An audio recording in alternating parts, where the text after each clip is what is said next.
Hey, what's up, guys? It's me, DisBearity here, and today I'm going to be going over the Total War Pharaoh Dev Diary today, and we're going to be discussing the new mechanics and looking what's coming towards Total War Pharaoh. Now, before I begin, definitely consider liking and subscribing.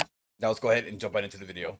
Okay, starting off here, they're going to be discussing what's going to be happening during the collapse. Of your kingdom evolving from prosperity to crisis to collapse. Can you tell me a little bit more? It's more than your kingdom. It's actually the entire world. This is how we portray the collapse of the Bronze Age. The world goes through several distinct states of collapse, and it all depends on the pillars of civilization. These are special settlements on the campaign map that we consider core for the Bronze Age civilized world. And as these settlements get damaged or even destroyed, the overall level of civilization goes down. Okay, that's actually kind of pretty cool. As I said, several different levels. Prosperity, where the world is bright and sunny, and you can see it in the game. But as these pillars of civilization get destroyed or damaged, the world will grow foggier, as if though there is an impending sandstorm on the horizon, and this is the level of crisis. As you enter the level of crisis, I really do. I like that. The visuals will change, both in campaign and in battle. Roving barbarian factions, for example, the sea peoples and those tribes that live in the deserts will also get buffs, which will empower them. And there is a further level of collapse where the world gets darker, like clearer but darker at the same time, and it really conveys the sense of despair. You are not at the brink of apocalypse at this point. You are within the apocalypse, and you need to survive. It takes everything for you to push through this. Okay, so with that right there,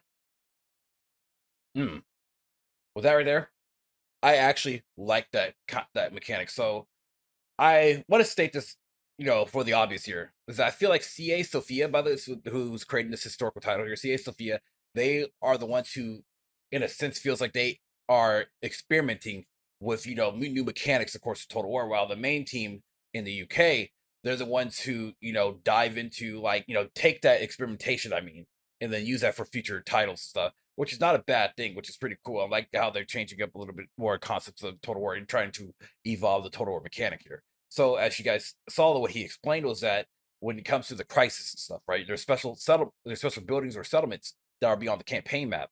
And if those buildings settlements start to get damaged, then that means that the crisis is going to be kicking in or looming in. And so what he was stating was that when everything's all copacetic and all fine and perfect, you'll see the brightness, prosperity, things, people living, so on and so forth. But then more time as time goes on, where these buildings or places get captured and destroyed and stuff, the collapse is going to loom in. And then, of course, as you can sense, there's going to be, of course, penalties. There's going to maybe different adverse weather effects. So it's a lot of cool things that they're trying to work incorporate into Total War. I like that. I really do like that. In this little bit, they're going to talk about the mechanics, or at least the weathering mechanics, and what can possibly what possibly happens whenever a collapse goes on. Apocalyptic event in the realm. So we represent this in the game by disasters of different sorts. They're not visible on the campaign map, but they can affect huge parts of the map. We call them realms. So when you go into collapse, earthquakes, plagues, droughts. Okay, so as you look here, it says an earthquake strikes land. News arrived that large earthquakes severely damaged settlement structures. Scorching heat and little water marked the season of Perret, affecting the food production in Lower Egypt. And then terrible plague has fallen all settlements in Lower Egypt. They will start to appear much frequently. The player would like not to be in this place. Yeah. I think anyone would at this point. So basically, as the world, your civilization goes and collapses sort of through war, turmoil, the whole world is representing that by collapsing as well. And the thing is, we have pillars of civilization, those settlements, we have them across the map. So the player might start in Egypt, but all of a sudden in Canaan, for example, some of those pillars of civilization there are destroyed. What can the player do just to amend the situation? They need to go there and conquer these lands and just raise up these settlements back. So if other pillars of civilization are struggling, it will have an impact on the whole world, On the essentially. entire map, yeah. Oh, interesting. Yes, that's why they are pillars of civilization. They are across the world. So during your early stage of the game, the player will see how things probably go south. Things are going bad, and they won't have the tools in their hands to fix that. But once they become Pharaoh, probably, and you saw those awesome power there, they'll be much more capable of bringing this back. And once again, depending on the level of difficulty, we are not aiming to provide an easy way out for the players. Only the most dedicated would probably be able to achieve prosperity back. Okay, so with that said, there basically, of course, all these plagues and stuff, earthquakes, famine, so on and so forth, they always have been in total war for many years. But this time around, they're more so expanding onto it because, as you guys know, in previous total war titles, they'll pop up maybe once, twice, be like, oh, this settlement's going through an earthquake, or the settlement's harbor is going through a hurricane, so on and so forth. And so you got to repair those structures, you got to fix your stuff or whatever. Now in Pharaoh, they're expanding upon that a bit more to affect the entire world, which sounds like that's a pretty cool concept there. And so as you guys saw, or what they spoke about, is the pillars, the pillar buildings, right? So if one pillar building is in a downfall, then that's going to affect the entire game world as a whole, and not just per faction, per country and stuff. So that's fairly unique, honestly, and that's not too bad a mechanic there. Okay, up next, we're going to watch some battle and gameplay of Total War Pharaoh. Any fantasy that you can imagine, like real life. Incredible. It's fascinating. So thank you, Todor. Thank you, Alex. It's been an absolute pleasure having you here. We cannot wait to dive into the campaign mechanics of this. So cool. But first, here's a quick sneak peek at the campaign map. Enjoy.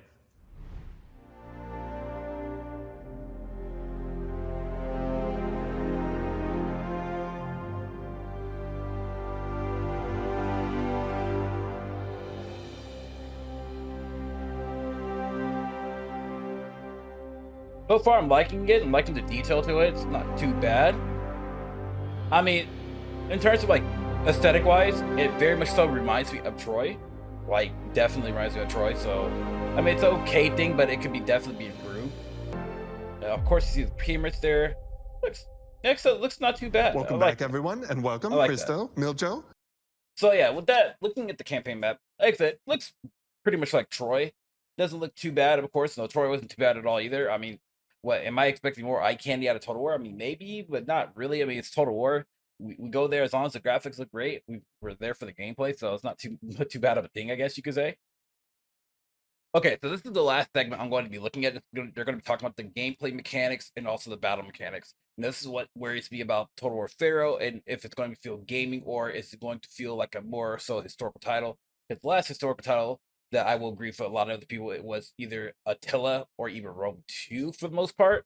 I mean, you could say Three Kingdoms and maybe Troy, but those are like half-big Warhammer Light games. So let's go ahead and listen on in. We, being in the Bronze Age, have some limited access to different unit types. So we have tried to focus even more with our features on the infantry versus infantry combat.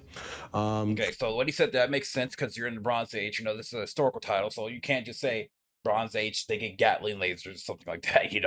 They got to work on, they can only go so far in terms of units and unit variety. So it has to be within their gameplay mechanics. Now, I feel like, one thing I will say is this. I feel like what CA should do is, like, if they want to make every faction unique and stuff, maybe give each and every faction a different gameplay, like battle mechanics or something of the sort.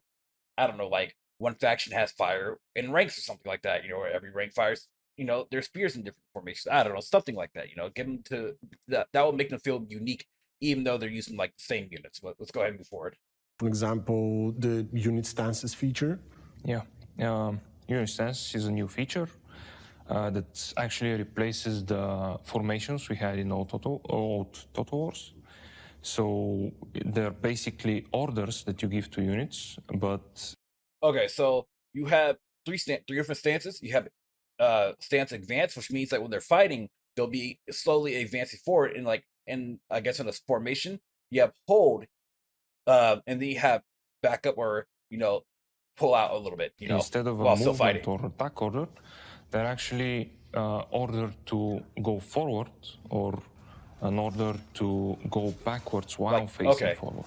Yeah. Yeah, we have also introduced a lot of new animations and the way the animations work for infantry versus infantry combat.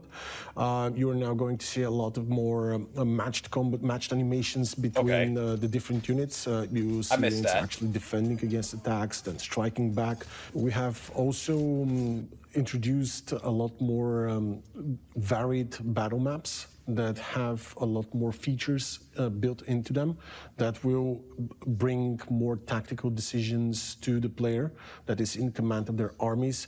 So now they can find those features like cliffs or forests or different difficult terrains or water that can protect them from a side and try to exploit them in the best way that they can. Thus, for example, try to create their own choke point battle or find a good place on the map where they can ambush the enemy while they're coming at them. Okay, so that's all really cool, but in my opinion, what really needs to make a comeback, which is actually something that I really liked and enjoyed over the years, is the engines that I understand they have a new engine, of course, but they need to somehow incorporate where Rome 1 and Rome 2 had this, where if you were to move your army on a certain spot on the battle map, right, it will procedurally generate that area. So if you were on a coastline and you're about to start a battle on the coastline, half the map will be water, the other half will be land. Boom. I kind of really want that feature to come back. I think I don't know if Shogun 2 had it. I'm not sure. I don't remember per se, but like that kind of stuff was really cool, really unique because it makes you really feel like, okay, you're actually there in that territory. It was really cool seeing, let's say if you're battling right outside of Rome, the map will generate the whole city of Rome in the background while you're fighting outside of it. It's like, so damn, you can imagine like people watching, the battle going on and so on and so forth. So that's something that they should really become. I mean, I do like the new new maps stuff that they are showcasing and all that. It's really cool. Don't get me wrong, but that's something that I kind of needs to make a return to Total War in general. You know. Of your battles against your enemies. Well, we had weather system in previous Total Wars, but now we're introducing a dynamic change to the weather. So, for example, a battle can start in a rain environment, and it can gradually become a storm or even a thunderstorm. And that can change the terrain as well. In rain, there will be patches of mud appearing on the battlefield.